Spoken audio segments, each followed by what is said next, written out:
Mosaic Kalonzi is replacing the wash system in their number 1 shaft. Originally built in 1969, the system is losing its functionality and is leaking. So far, it has taken 2 years to replace the first 1,000 feet of pipe. They have 2,000 feet to go and they want it done in a year.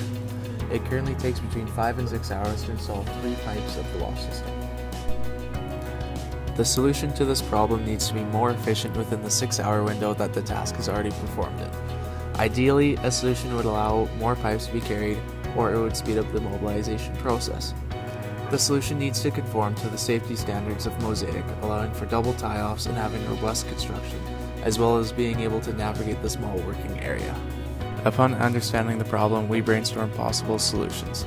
The first, titled The Box, is designed to carry up to 6 pipes and is to have them loaded before it is attached to the skip, with the whole assembly being hoisted as one. Secondly, we have the Vise. This apparatus can carry a maximum of 4 pipes. There are 2 handles attached that allow it to be tightened and evenly distribute clamping pressure on the pipes. Think of a table-mounted vise. A solution we call the clamp has 2 different pieces, an end clamp and the modular clamp. Using 2 sets for each, one option is to use 2 end clamps to carry 3 pipes or to add 2 modular clamps in between to allow for 6. Lastly, the clasp is an alternative that allows for 3 pipes to be carried, utilizing multiple steel plates with loops attached to the skip and a clamp with hooks that holds the pipes. The hooks go into the loops to secure the cargo. After running these alternatives through a weighted decision matrix, it was clear that the solution to carry forward with was the clamp. Its simplicity and small physical size were contributing factors in our decision, but the real advantage it had over the others was its versatility in operation. It can be employed very quickly at the side of the pipes, and then they're able to be moved wherever and however Mosaic needs them to be.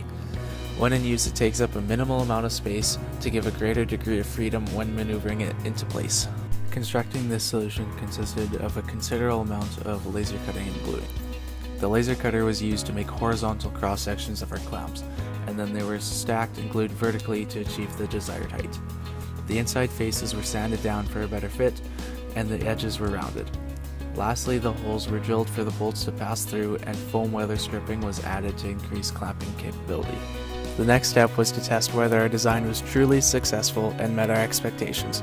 To do this, we started with the pipes placed on the ground and went through the process of placing 6 pipes in a set of both end clamps and modular clamps. Once secured, we showed how workers would then transport the pipes from the storage area to the location of the skip. From there, using a model skip, we maneuvered the pipes through the guide wires and onto the skip using a pre-existing box. As a group, we learned that research goes a long way at achieving a full understanding of the project. We also learned how to break this complex task into parts and delegate roles to complete them.